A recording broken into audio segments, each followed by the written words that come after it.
Jaya Radha Madhava Kunja Bihari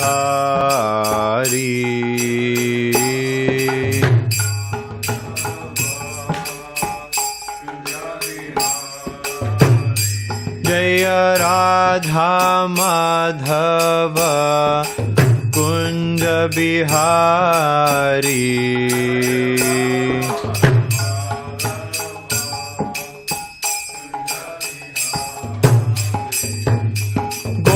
Janavallabha Girivaradhari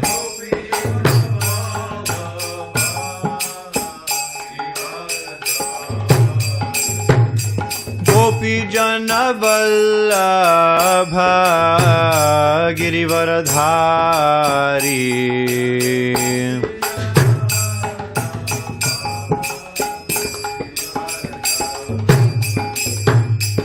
Yashodanandana Vraja Janaranjana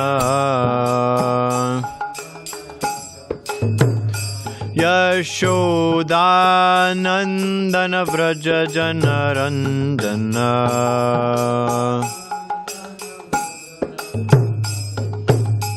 Yamunatira Vanachari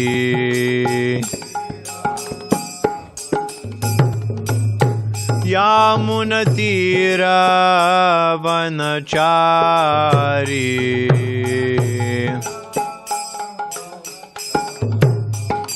Jaya Radha Madhava Kunja Bihari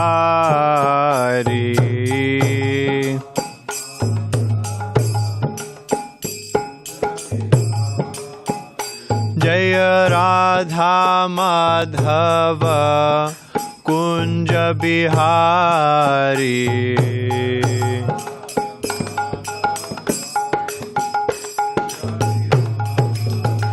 Jaya Gopi Janavallabha Girivaradhari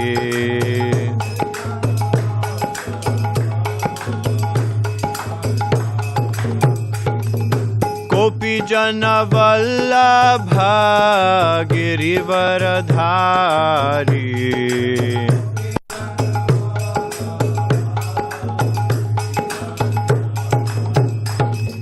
Yashodanandana Vraja Janaranjana Yashodanandana Vraja Janaranjana Yamunatira Vanachari Yamunatira Vanachari Jaya Radha Madhava Kunja Bihari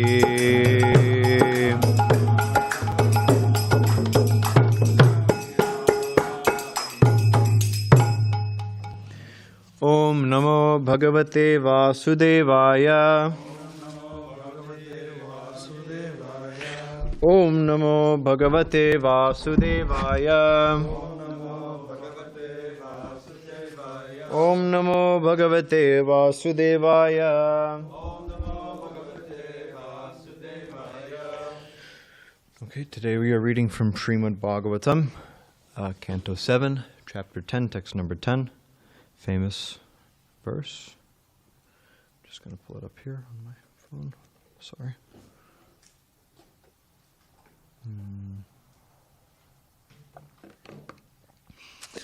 Om Namo Bhagavate Tubhyam Purushaya Mahatmane Haraye Adbhuta Simhaya Brahmane Paramatmane Om Namo Bhagavate Tubhyam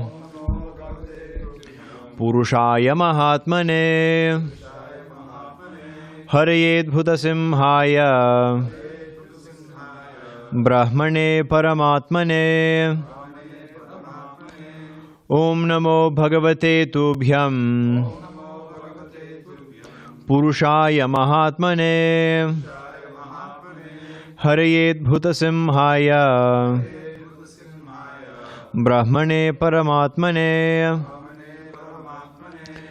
ॐ नमो भगवते तुभ्यं पुरुषाय महात्मने हरयेद्भुतसिंहाय ब्रह्मणे परमात्मने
Om, O my Lord, O Supreme Personality of Godhead,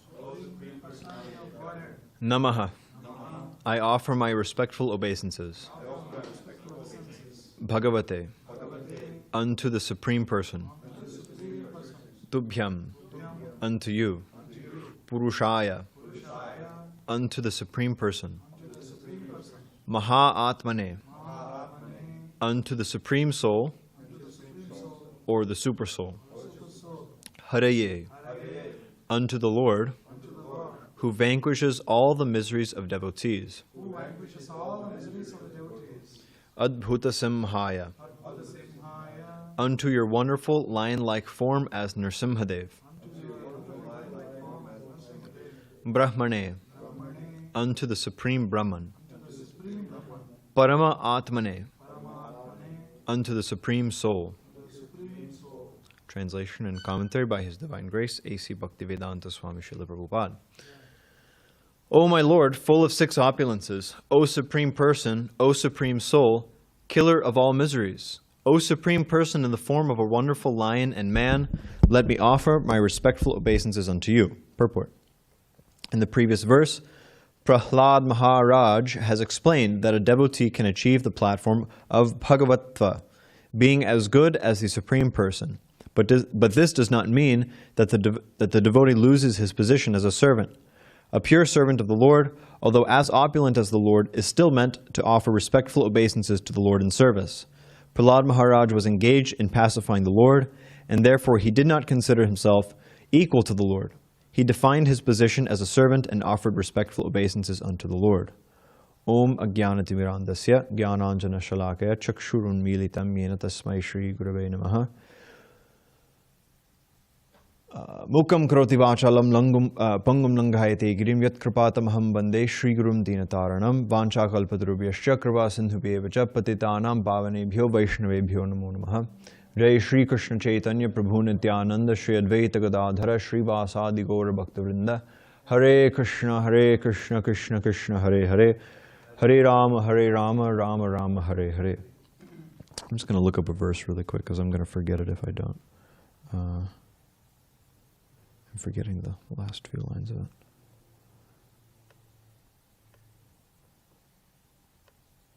Okay.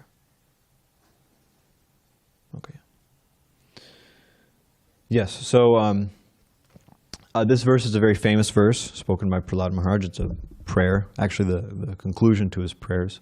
The next verse is Nrsimhadev speaking to Prahlāda Mahārāja, talking about Prahlāda Mahārāja. So the first thing that this verse deals with, he says, Om Namo Bhagavate Tubhyam. He says, Oh my Lord, full of 6 opulences. Bhagavate, Bhaga means opulences. Bhagavan means one who has opulences, but this suffix van in Sanskrit, it actually means something which invariably or inseparably possesses something else. So Bhagavan means that these bhagas, Aishvaryasya samagrasa viryasya yashasasriya jnana vairagyoshchaiva, what is the last line? Shandam bhaga itingana. That Bhagavan has these 6 opulences and they're inseparable from him. They're not just things that he got or things that he earned or worked toward, but they're intrinsic to him, they're axiomatic. And so what are these opulences? Aishvarya, Aishvaryasya samagrasya. So he has samagra Aishvarya, full Aishvarya, full opulence. He has samagra virya. He has the full, supreme power, or Srila Prabhupada sometimes translates as bodily strength.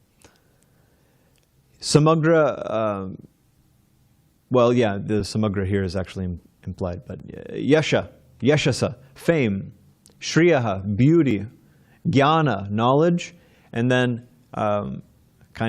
interestingly mentioned at the last part is vairagya, renunciation. So he has all of these opulences, but at the same time he has vairagya. He's detached from all of them. He's not like a mundane person who is attached to their whatever opulence or power or fame or knowledge they have.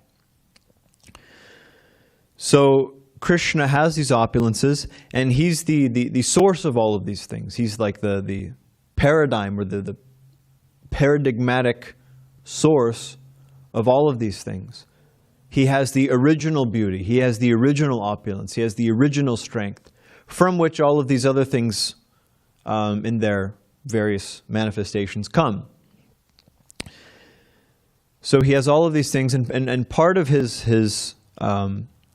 opulences, part of his bhaga is that he has parasya shaktir vividhaiva shruyate. He has all of these, I guess you could say this falls maybe into virya, strength.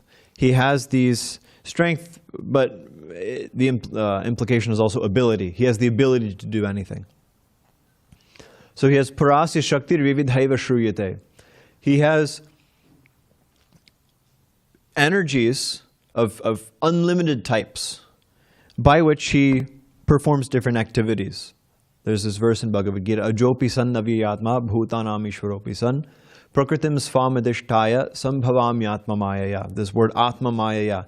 He says, by my potency, by my energy, by my shakti, I manifest myself, I come in my original form, Ajopi san naviyatma bhutanam ishvaropi san prakritim svamadishtaya sambhavami atma mayaya. I come with my full, I come as myself, by my own energy. So this is Krishna's here he's talking about the Atma Maya means basically he's talking about the internal energy. The internal energy is, and I won't spend so much time on this, but anyway, just for the sake of explaining it, the internal energy is further actually divided into 3 energies. Basically Satchidananda, but it's the Hladini Shakti, Samvit Shakti, and the Sandhini Shakti. So Hladini Shakti manifests Bhakti.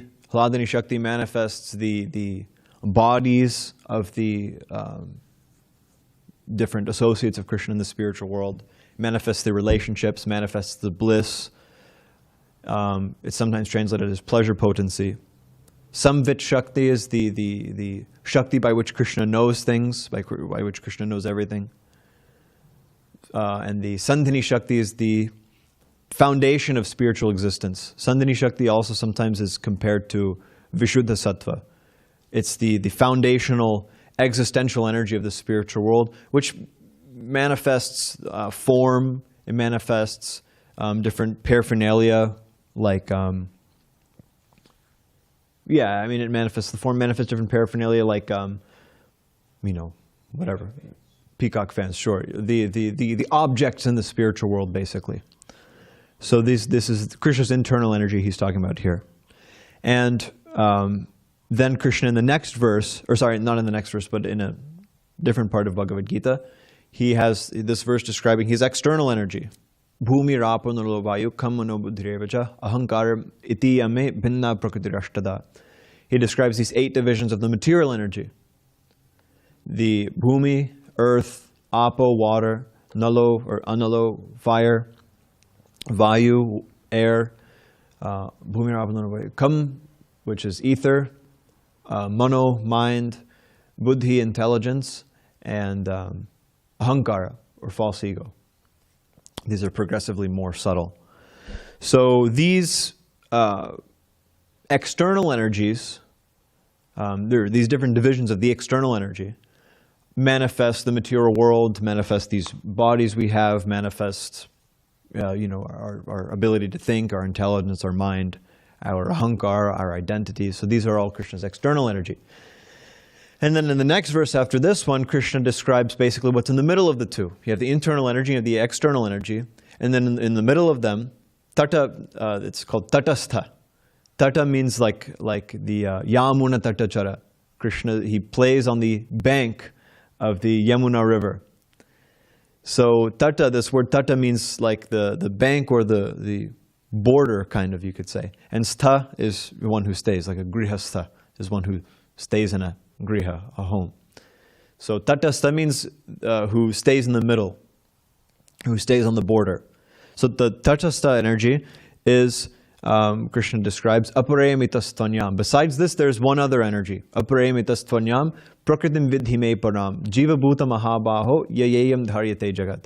And this external energy, or sorry, this tatastha shakti, this middle energy, is aparayamitas prakritim vidhi me param jiva bhuta mahabaho yayayam dharyate jagat, is the jivas. And he describes the jivas as what's the word? Maintaining the material world. Yayayam dharyate jagat. That this jagat, this universe, is being maintained by the jivas. So he says, "Prakritim vidhi me param." Know this. Know that this is that this is a higher energy than the material energy, but still, it's his energy. Prakritim vidhi me param. It's mine, he says. So one thing that's being pointed out in this verse, or specifically in the purport, Srila Prabhupada describes that the devotee can achieve the platform of Bhagavatva, being as good as the Supreme Person. But this does not mean that the devotee loses his position as a servant. A pure servant of the Lord, although as opulent as the Lord, is still meant to offer obeisances to the Lord in service.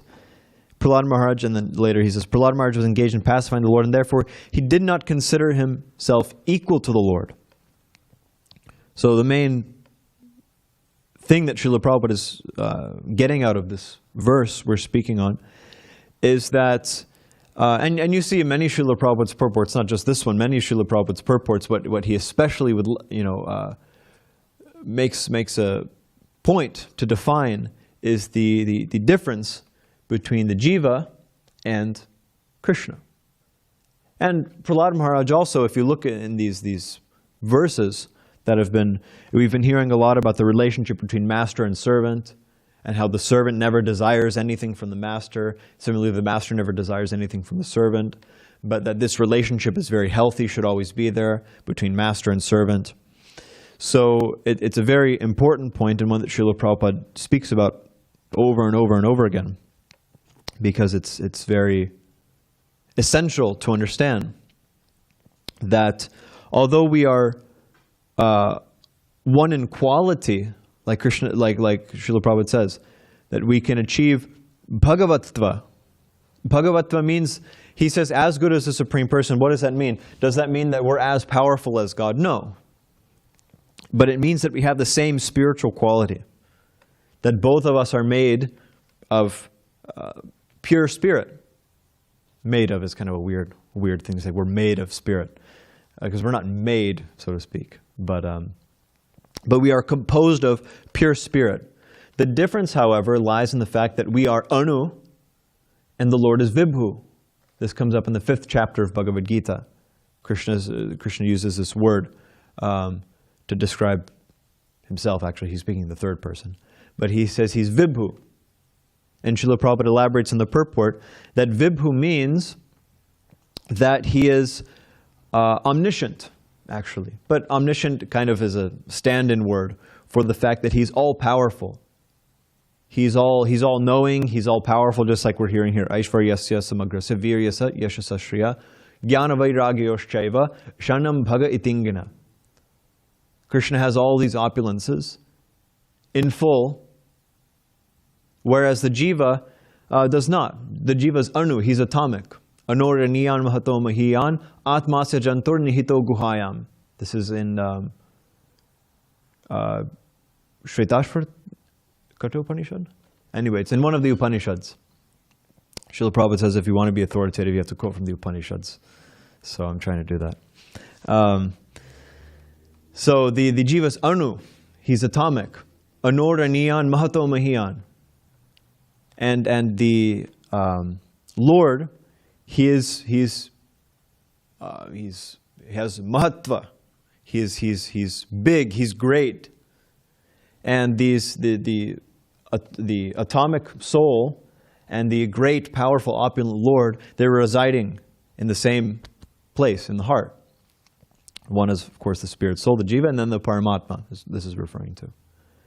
And then the next part of this verse says, Tamakrutav pashyati vita shoko dhatuv prasadan mahimanam atmanaha.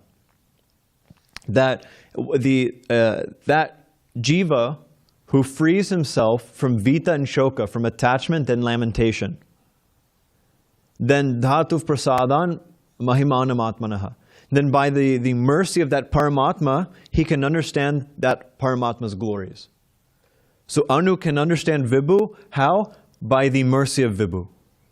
Just like if Srila Prabhupada brings up the example, if we're tied up, if we're chained up somehow, then we need the mercy of somebody who's untied, somebody who's not chained up, and they can come and they can unlock whatever chains and they can free us. So in the same way, we are atomic, we are bound, but the Lord is very merciful, and He maintains and frees us. Nityo nityanam chaitanash chaitananam eko bahunam yovitadati kaman. This verse is another verse which describes the difference between the Lord and the living entities. That there is so many living entities, bahu. There's bahu living entities, many living entities. But there's eka, one Lord, one person who's maintaining these bahunam, who's maintaining all of them. Nityo nityanam chaitanash chaitananam eko bahunam yovidadati kaman. He's fulfilling all of their desires. So the mercy of the Lord is that although He is so far above us and we are so small, His mercy is that still He maintains us.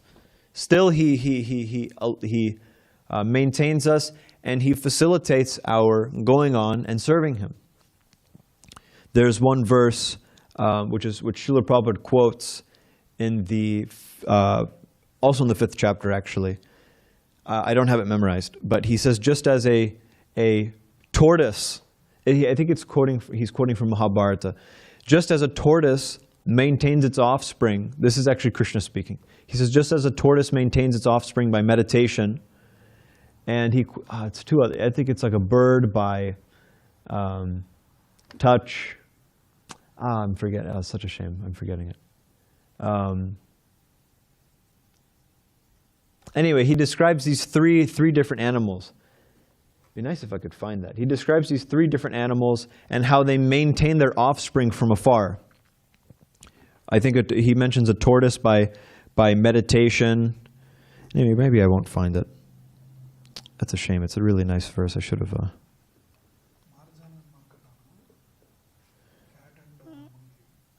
Is it cat and monkey? No, it's not that. It's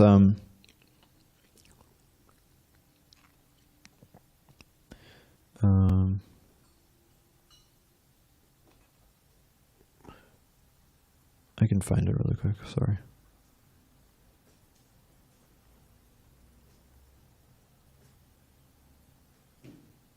Yeah. Okay, I found it.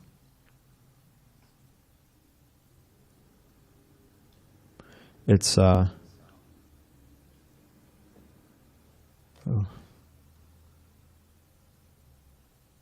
Yes, it's chapter 5, text 26. Darshana dhyana samsparshe matsya kurma vihangama svanya patyani pushnanti tataham api padmaja. He said, by vision, by meditation, and by touch only do the fish, the tortoise, and the birds maintain their offspring. Similarly, do I also, O Padmaja. I guess he must be speaking to Brahma. Padmaja? Yeah, it's in purport though. He's quoting the purport. Yeah. Similarly, do I also, Padmaja. So Srila Prabhupada describes, he says, the fish brings up its offspring simply by looking at them.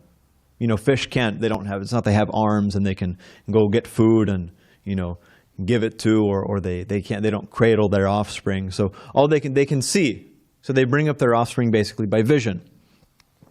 The tortoise brings up its offspring by meditation, in the sense that the tortoise lays eggs on the shore and the tortoise is away, he's back in the ocean.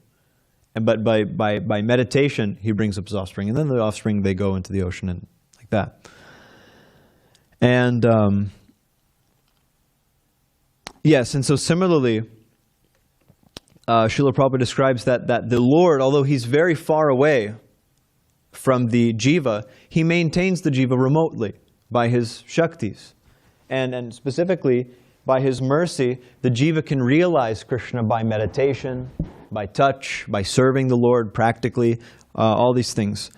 So this brings up the point that the jiva is liable to be covered by ignorance. Purushav prakriti stohi bhungte prakriti jan gunan karanam gunasangosya sada sadyoni janmasu. By association with the modes of material nature, the jiva is liable to become covered by ignorance. And according to how he associates, there's many different flavors of ignorance that the Lord can, or that the jiva can become covered by. And in this condition, he forgets. He forgets who he is. He forgets that he's the servant of the Lord. He forgets that he's Anu and that the Lord is Vibhu. He thinks that he is Vibhu. He thinks that he has Aishvarya, that he has Samagra Aishvarya. He thinks that he has Samagra Virya and Yashasa and Shriya and Jnana. And Vairagya they don't really care about. But,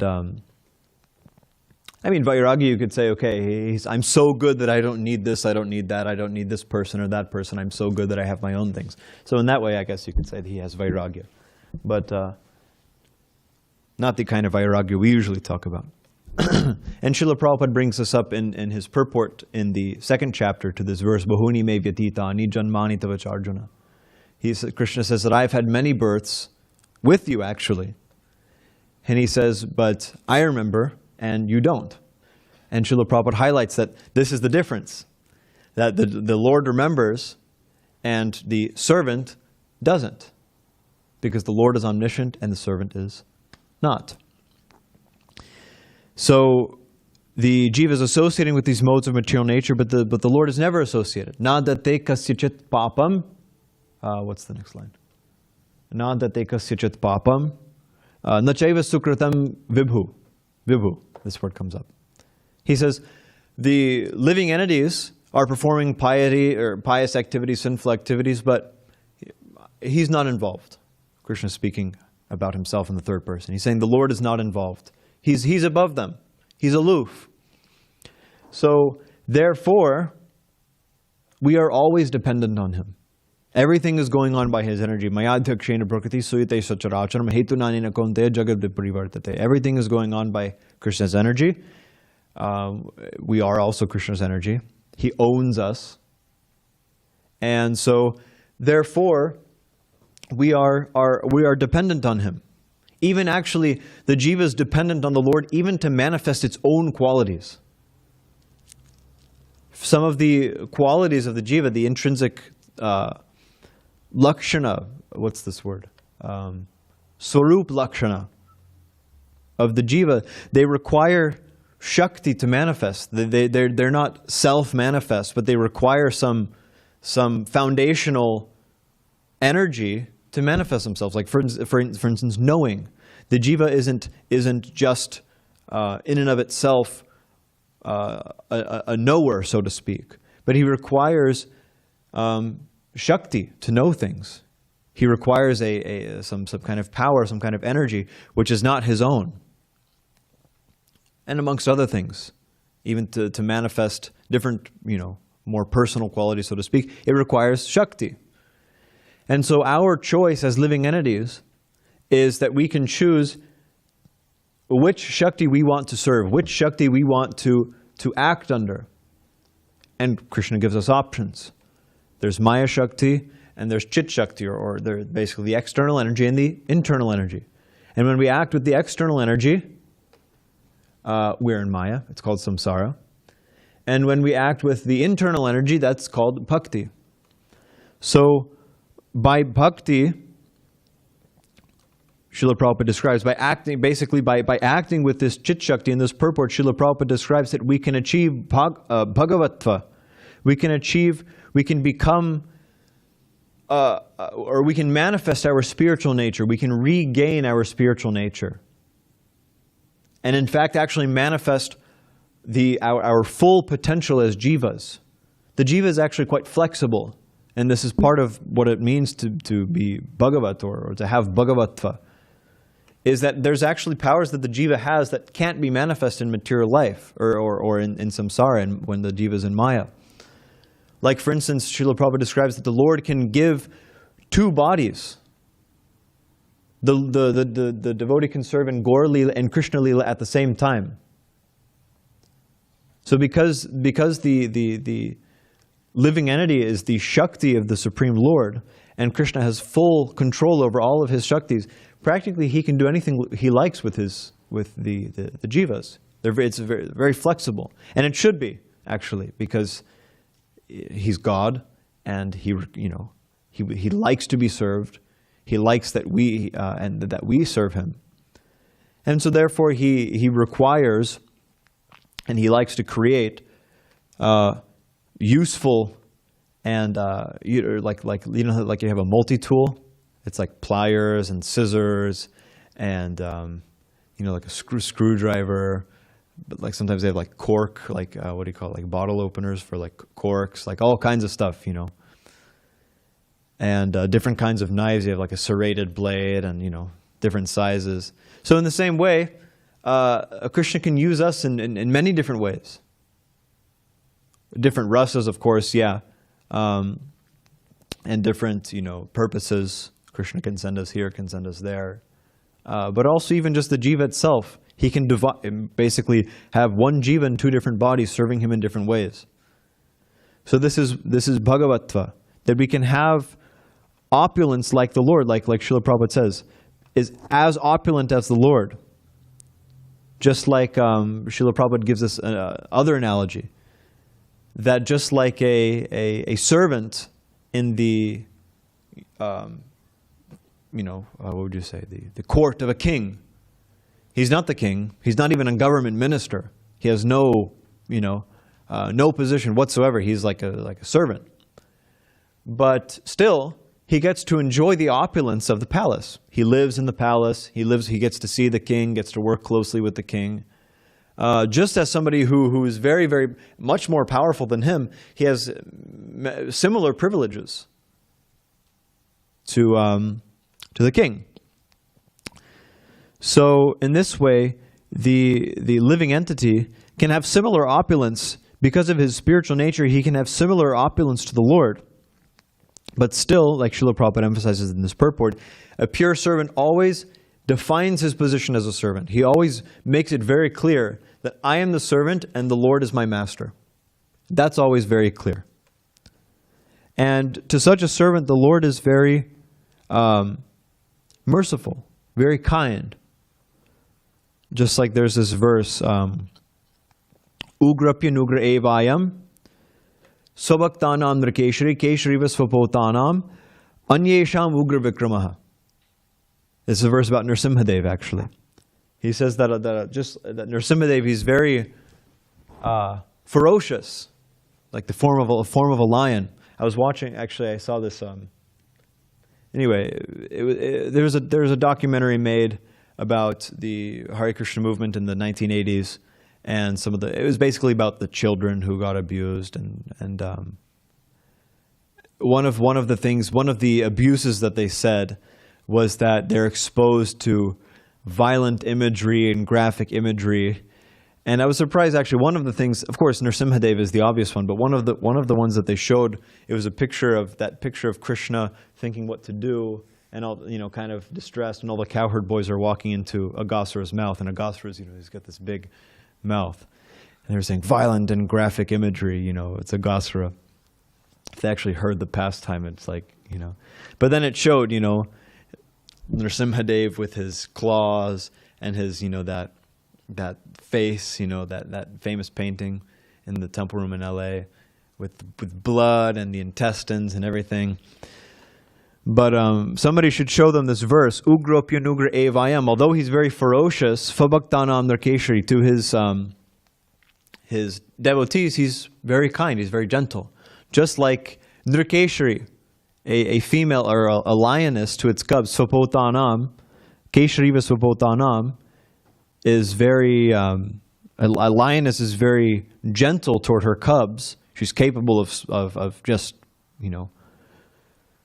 absolutely destroying, killing, what's the lion called? The king of the jungle. Capable of killing and destroying any living entity that's living in the jungle. But to its own cubs, its very vulnerable cubs, she's very gentle. But to others, Anyesham Ugra Vikrama, to others she's very ferocious. So in the same way, Nrsimhadev, he's very ferocious toward Hiranyakashipu. He ripped him to shreds and wore his intestines as a garland. But after that, what did he do? When Prahlāda came up to him, actually all the demigods, and including up to Lord Brahma, they tried to pacify him, but nobody could pacify him. And then what happened? They sent this 5-year-old boy who was born in a demon family to pacify him. And immediately he was pacified, and he put his hand on Prahlāda's head and blessed him. So, part of this verse, it says, Purushayam Haraye. He's Adbhuta Simha. He's this amazing form of a man and a lion. But at the same time, he's Haraye. He takes away all of the miseries of the living entities, provided that they surrender to him. He gives misery to all the living entities as they basically desire it. But those who desire to be free from misery, he just like he put his hand on Prahlāda's head, he's blessing all the living entities. If you see Shanta Nrsimha, he's standing like this, sitting actually like this. He's blessing all the living entities. That if you come and you surrender to me, I will protect you. Nrsimhadev is the form of the Lord which he especially manifests so that the devotees can know, you've surrendered to me, therefore I will protect you. Don't worry at all. So he's Haraye. He's Adbhuta Simha. He's exhibited this wonderful lion-like form as Nrsimhadev. And by that form, he vanquishes all the miseries of the devotees and anybody who surrenders unto him. Because he's the Supreme Person. Bhagavate, Om Namo Bhagavate Tubhyam Purushaya Mahatmane. So it's 8:29. So I'll stop there. I think I tried to cover everything here. If there's any comments or questions. Here, get a mic there.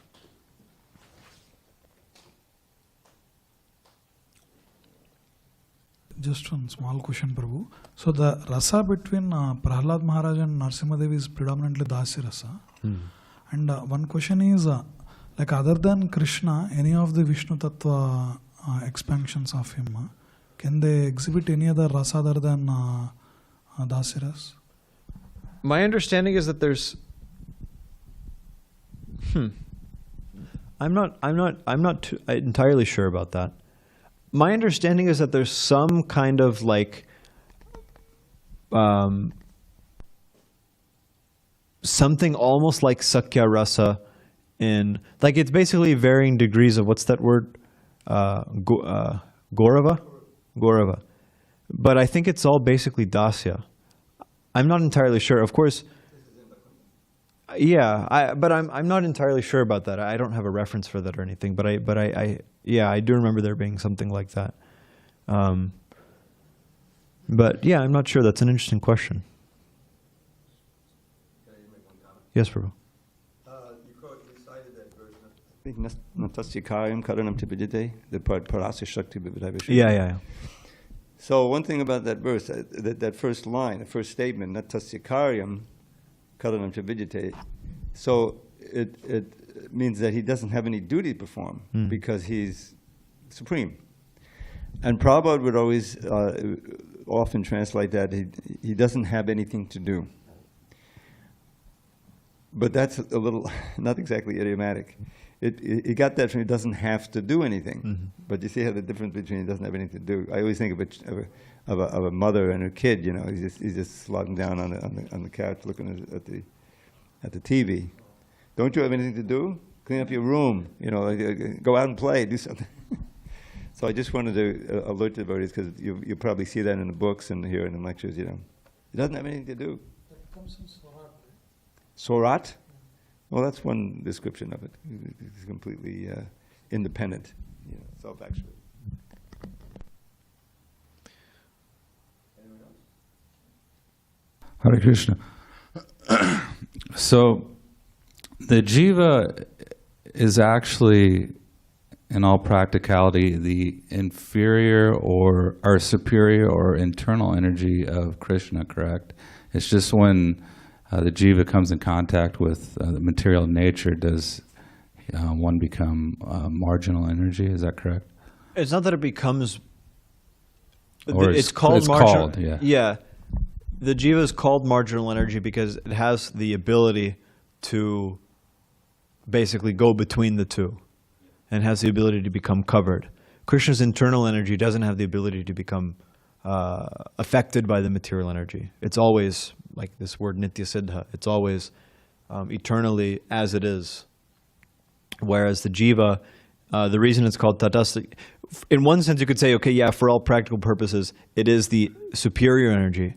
But because it has this quality of being, the only basic difference is that it has the this quality of being liable to become affected or covered by the material energy.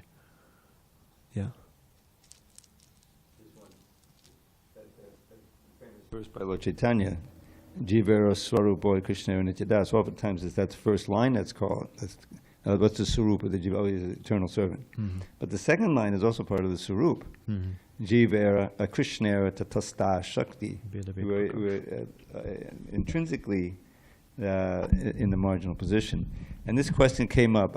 Many of you have kind of missed this debate, and you're probably lucky. But whether we fall from the spiritual world or whether we don't, and then we're eternally here, right? Anadi karma and all this business.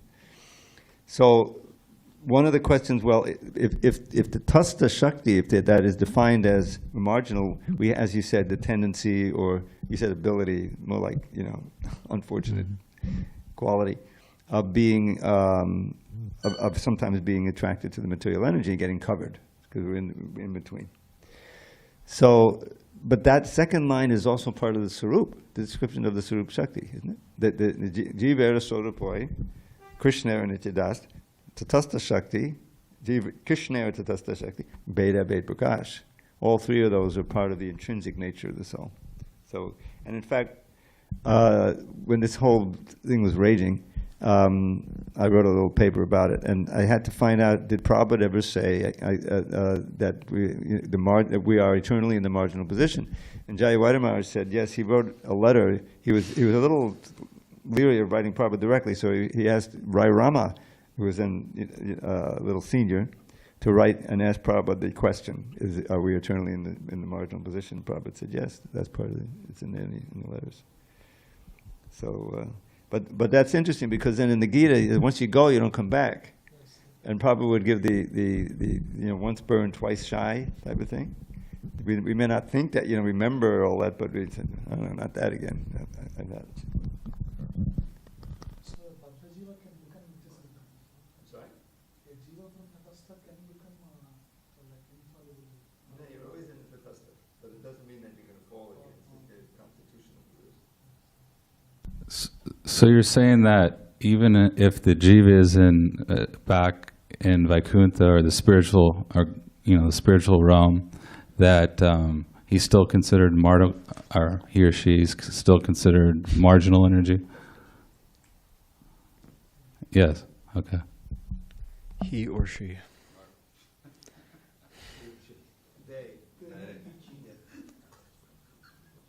I hope Vijay Krishna Prabhu doesn't mind, but breathtaking lecture. But I was listening to a lecture, and this devotee was, mentioning how when devotees get initiated by Srila Prabhupada, they get kind of proud. So this one devotee asked Srila Prabhupada, "Oh, what does my name mean?" And Srila Prabhupada said, "You focus on the second part of your name, Das, which means servant, like that."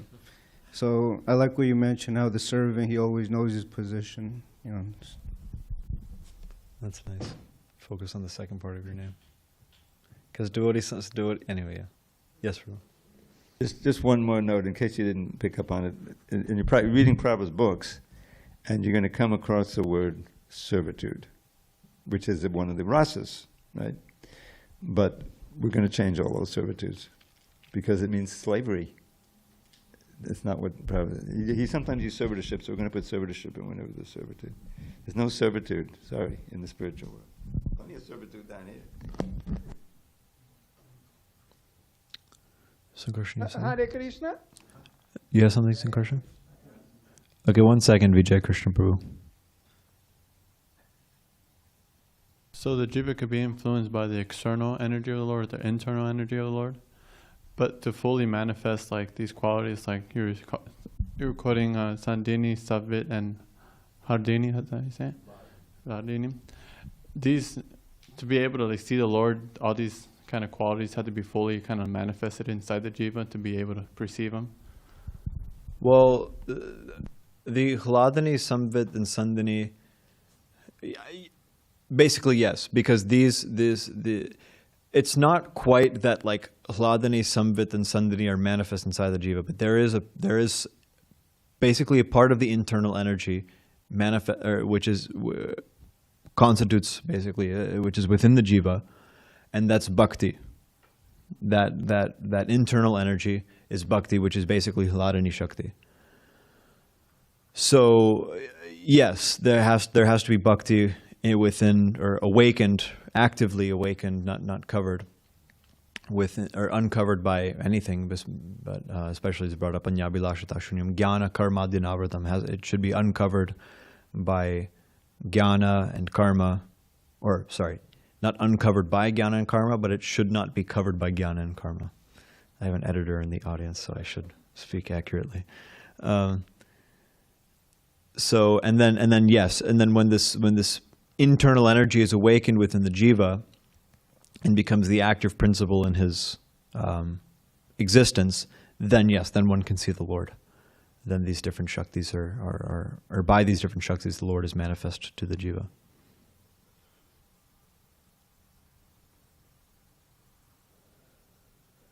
Okay. Sorry, Vijay Krishna Prabhu. Yeah, I forgot about you. Yes, Amogha Prabhu, thank you very much. You're most kind. Dandavat pranams. Prabhu, if I may, This is for Govardhan Prabhu. I do not mind at all. Be my guest. Jai. That was a tricky word during the pandemic. Yeah. We're up there in the middle of pandemic. Oh, that was a breathtaking answer. to leave that out during the pandemic. Now it's okay. Do you have a question, Vijay Krishna Prabhu, or was that it? Amogha Prabhu, I'm sorry. We're doing Maha cleaning in the temple. We do it when it's summertime. And I did hear your class while doing the Maha cleaning. So I didn't prepare a question. I'm so That's sorry. okay. That's okay, Prabhu. I just wanted to say, how many devotees do you have there, Prabhu?